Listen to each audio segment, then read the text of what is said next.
Okay, so now we're up to Unit 6. We're going to find the value of trig functions. So here's our problem.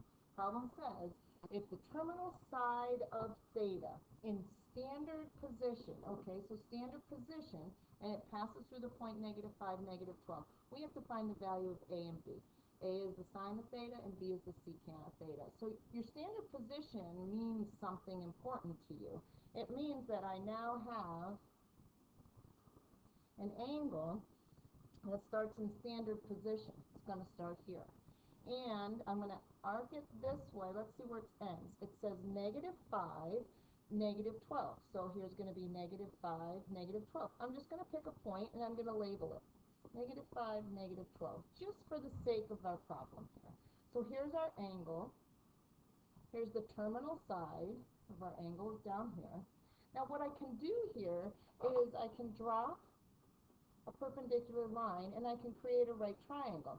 Knowing that my -5 is here and my -12 is here. In order for me to find that last side, I can do my a squared plus b squared equals c squared. And if I do that, I'm looking for my hypotenuse. So I'm looking for c squared. So I have 5 squared plus 12 squared. I'm sorry, that's a -12 squared and a -5 squared. So I get 25 plus 144 is equal to c squared. Well, that gives me 169, which is c squared. So that means c is equal to 13.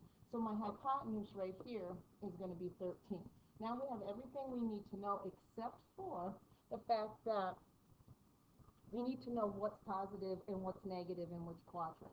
So quadrant 1, all my trig functions are positive. In quadrant 2, my sine is positive. Okay, so that's good. In quadrant 3, my tangent is positive. And in quadrant 4, my cosine is positive. So here's my theta, and here's my theta. Okay, so we have to think about this. We have to say sine of theta is equal to, this is your SOHCAHTOA. Sine of theta is equal to your opposite over your hypotenuse. Easy enough. You know what your hypotenuse is. Your hypotenuse is now 13. And here's my theta, is in here.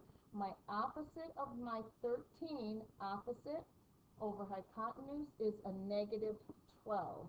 -12 because sine has got to be negative in quadrant 3.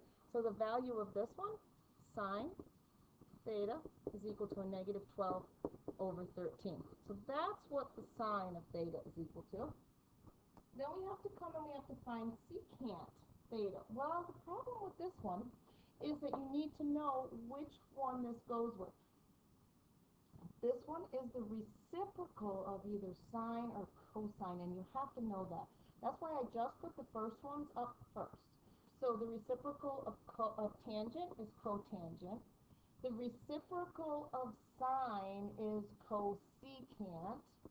And the reciprocal of cosine is secant. Okay? So what we have here is we have 1 over cosine theta. You know what cosine is. Cosine is equal to adjacent over hypotenuse.